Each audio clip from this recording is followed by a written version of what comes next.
Halo, apa kabar semuanya? Salam kenal dan selamat datang di channel Playlist ID. Seperti yang kita tahu, Solo Leveling merupakan serial manhwa yang berasal dari Korea. Ceritanya berpusat pada segelintir orang yang diberkahi kemampuan sihir. Mereka dikenal dengan sebutan Hunter, di mana tugasnya adalah membasmi monster di dalam sebuah dungeon. Para hunter yang tersebar di seluruh dunia ini dinaungi oleh organisasi pemerintah, mau itu Asosiasi Pemburu dari Korea, Asosiasi Pemburu dari Jepang, ataupun Biro Pemburu Federal dari Amerika. Mereka semualah yang nantinya akan mengatur, membayar, serta memberi kelas peringkat pada semua hunter di negaranya. Tercatat ada 6 kelas peringkat yang menjadi tolak ukur kemampuan para hunter ini, dimulai dari yang terlemah yaitu peringkat EDCBA sampai yang terkuat yaitu peringkat S. Khusus untuk peringkat S, biasanya mereka memiliki pengaruh besar terhadap para hunter lain, bahkan beberapa di antaranya ada yang menyandang label sebagai hunter tingkat nasional.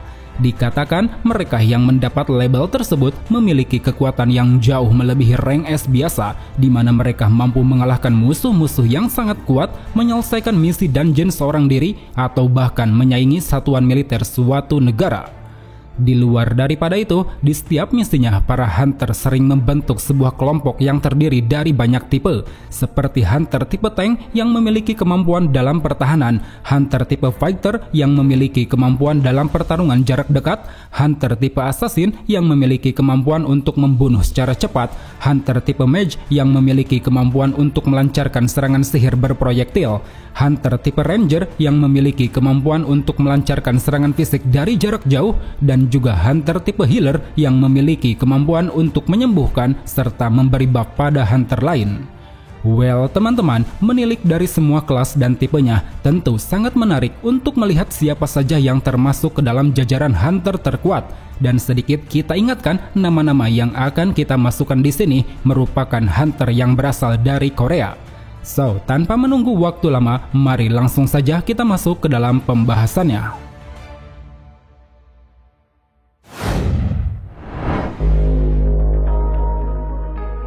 Min Byung-gyu.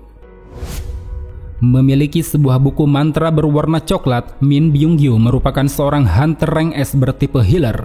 Selaras akan hal itu, kemampuan yang dimilikinya berkisar pada sihir penyembuhan. Dia bisa menyembuhkan dirinya sendiri, menyembuhkan orang lain yang terluka, maupun menetralisir sebuah racun yang terdapat pada seseorang. Melalui kemampuan inilah, Byung-gyu tentu sangat dibutuhkan di dalam setiap pertarungan, karena berkat teknik penyembuhannya, dia dapat membuat hunter lain mampu bertarung secara habis-habisan. Di samping itu, sama seperti tipe healer pada umumnya, Byung-gyu juga dapat memberi buff atau peningkatan pada seseorang. Satu hal yang menjadi pembeda, jika healer lain hanya bisa memberikan buff pada satu orang, maka di sini dia dapat memberikan buff pada banyak orang. Terlebih lagi, kemampuan penyembuhannya ini juga didukung dengan satu teknik bernama camouflage, sebuah teknik kamuflase yang dapat menyembunyikan hawa keberadaan. Lewat teknik ini, Byung-gyu tentu bisa melakukan tugasnya secara maksimal, karena dengan kondisinya yang tidak terdeteksi, dia akan mampu menyembuhkan orang lain tanpa khawatir menjadi incaran lawan.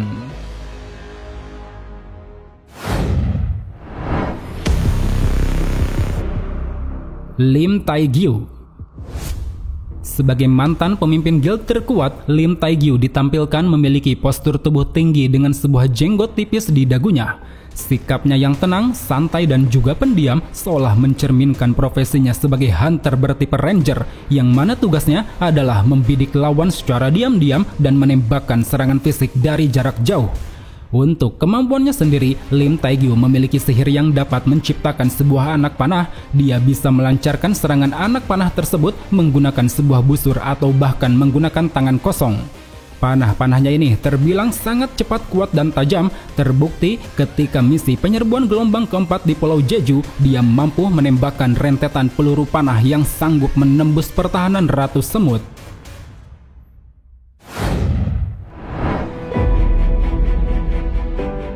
Eun-seok. Ditampilkan pada episode pertama Solo Leveling, Eun-seok merupakan hunter rank S yang ikut dalam penyerbuan gelombang ketiga di Pulau Jeju. Belum diketahui tipe kekuatan apa yang dimilikinya, namun yang pasti dia mampu melepaskan serangan sihir berbasis elemen petir. Meski kemampuan ini mirip seperti hunter tipe mage, tapi di dalam pertempuran dia juga mampu bertarung layaknya seorang fighter, yang mana itu dilakukan dengan menggunakan senjata cakar dari tangan untuk melepaskan sambaran petir yang sangat dahsyat.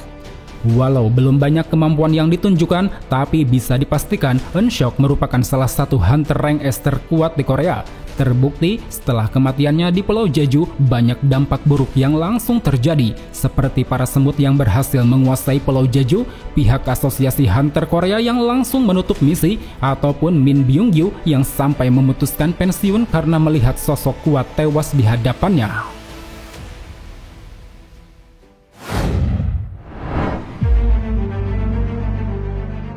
Ma Dong-wook.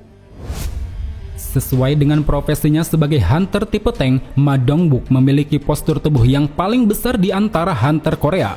Dengan tubuhnya yang kekar dan berotot, ditambah keterampilannya dalam olahraga judo, Ma telah menjadi salah satu tanker yang paling kuat dan kokoh. Hal itu bisa dilihat dari bagaimana dia mampu menahan dorongan kuat Baek Yun-ho sekaligus menjatuhkannya ke lantai dengan cukup keras. Belum lagi berbekal sebuah tameng dan baju besinya, Ma sering berada di garda terdepan guna menahan gempuran serangan.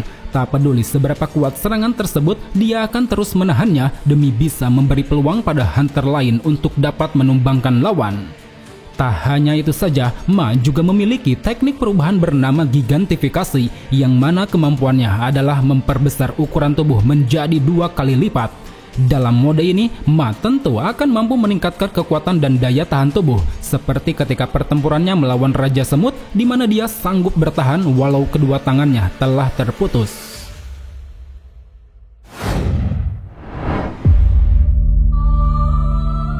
Choi Jong-in memiliki penampilan rapih disertai rambut berwarna merah. Choi Jong-in merupakan ketua dari guild hunter terbesar di Korea. Selaku hunter bertipe mage, dia memiliki kemampuan untuk bisa menciptakan serangan sihir berbasis elemen api, di mana apinya ini terbilang sangat panas. Bahkan cukup dengan 1 kali serangan, dia sanggup menghancurkan gedung-gedung tinggi, memusnahkan gerombolan monster semut, serta membakar semua musuh yang berada di dalam dungeon. Melalui apinya ini, Choi Jong-in telah mampu menghasilkan beragam teknik kuat. Seperti dari segi serangan, dia bisa menghasilkan tombak api untuk menusuk sekaligus membakar musuh, dan juga menciptakan naga api besar yang sanggup menghanguskan musuh hingga menjadi abu. Kemudian dari segi pertahanan, Choi Jong-in hanya pernah menunjukkan satu teknik kuat, yaitu menciptakan jaring api berukuran raksasa yang bertujuan untuk menangkap banyak musuh. Di luar dari kemampuannya itu, meski tergolong sebagai tipe mage, Choi Jong-in tidak hanya berfokus pada serangan sihir saja. Pasalnya dia juga memiliki kecerdasan, kecepatan, dan daya tahan tubuh yang luar biasa. Hal tersebut bisa kita lihat dari bagaimana dia mampu menemukan lokasi Ratu Semut berada, mampu bertahan setelah terkena serangan kuat dari Raja Semut, dan juga mampu menghindari serangan panas dari patung dewa yang memiliki kecepatan tinggi.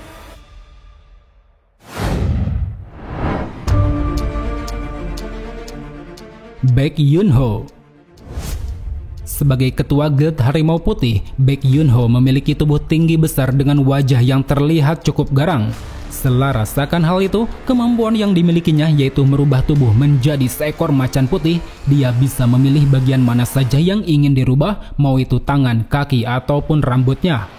Berbekal kemampuan inilah, Baek Yun-ho tentu sangat diunggulkan di dalam pertarungan jarak dekat. Bahkan pada mode biasa saja, dia mampu melancarkan pukulan dan tendangan yang sangat keras, menahan berbagai serangan kuat, sampai mampu melemparkan benda yang sanggup menembus tubuh lawan. Kemudian pada mode hybrid, kemampuan bertarungnya ini secara otomatis akan mengalami peningkatan, entah itu tendangannya yang menjadi jauh lebih keras, daya tahan tubuhnya yang mampu menahan 2 hunter rank S dari Jepang, ataupun pergerakannya yang mampu mendekati lawan secara cepat. Belum lagi ketika wujud penuhnya diaktifkan, Baek Yun-ho akan menjadi sosok yang sangat liar dan ganas. Layaknya pemangsa, dia sanggup membunuh banyak lawan secara brutal menggunakan cakar-cakarnya yang sangat tajam. Dan satu lagi yang menarik dari Hunter Fighter 1 ini, itu adalah kemampuan matanya yang persis seperti binatang buas. Melalui matanya tersebut, dia bisa mendapatkan 2 keuntungan. Pertama yaitu mengukur tingkat kekuatan monster secara akurat, dan yang kedua meningkatkan refleks tubuhnya menjadi sangat lincah.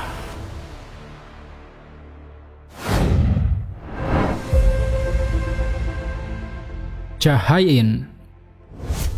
Bisa dibilang Cha Hae-in merupakan hunter wanita yang sangat dikagumi oleh banyak orang. Hal itu memang wajar karena selain memiliki paras yang cantik, dia juga memiliki sikap yang ramah dan suka menolong orang lain. Sebagai seorang hunter profesional, Cha Hae-in tergabung ke dalam guild hunter yang dipimpin oleh Choi Jong-in. Bersamanya, dia telah menyelesaikan banyak misi dungeon yang sangat berbahaya dari mulai dungeon rank E sampai dungeon rank A. Untuk kemampuannya sendiri, Cha Hae-in merupakan tipe fighter yang sering mengandalkan kecepatan, yang mana melalui kecepatan tersebut dia dapat menggunakan senjatanya secara maksimal, baik itu bertujuan untuk mencabik-cabik lawan maupun untuk membunuh lawan secara seketika. Di samping itu, Cha Hae-in juga memiliki semacam skill yang dapat memperkuat senjatanya, seperti Swords Dance, gerakan tarian yang berguna untuk mempercepat serangan tebasan. Swords of Light merubah pedangnya menjadi cahaya murni guna meningkatkan efek tebasan, dan juga Quake of Provocation menancapkan pedangnya ke tanah untuk menciptakan getaran gempa. Satu lagi kemampuan unik yang dimilikinya itu adalah indera penciuman yang sangat sensitif terhadap bau mana, yang mana dengan penciumannya ini dia akan bisa membaca niat, tingkat kekuatan, atau bahkan aura membunuh dari seseorang.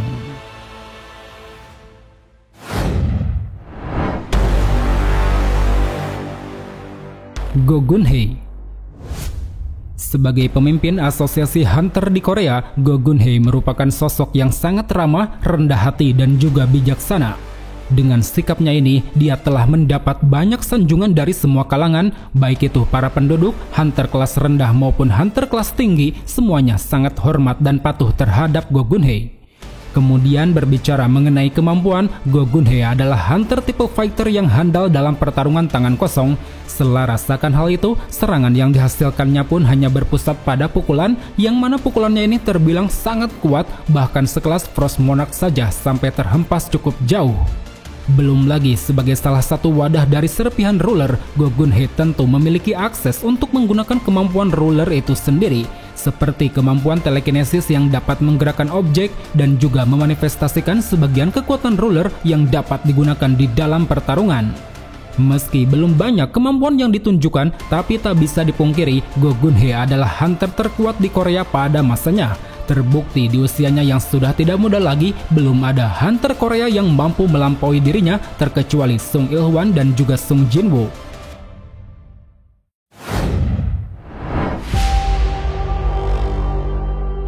Sung Il-hwan memiliki perawakan tinggi disertai wajah yang sangar. Sung Il-hwan merupakan ayah kandung dari sang karakter utama Sung Jin-woo. Dikatakan dulunya Il-hwan adalah hunter rank S yang terjebak di dalam sebuah dungeon, yang mana dari sanalah dia bertemu dan menjadi satu-satunya hunter yang ditawari kekuatan ruler secara langsung.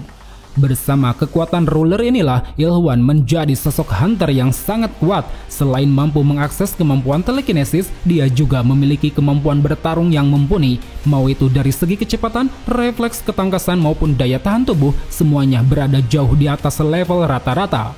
Apalagi kemampuan bertarungnya ini juga ditunjang dengan dua keahlian lain. Pertama yaitu keahliannya yang mahir dalam menggunakan senjata pedang, dan yang kedua keahliannya yang mampu menghilangkan hawa keberadaan.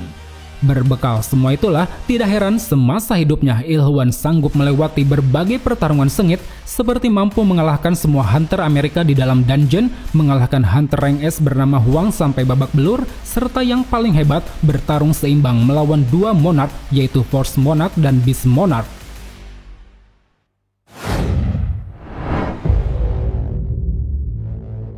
Sung Jin-woo.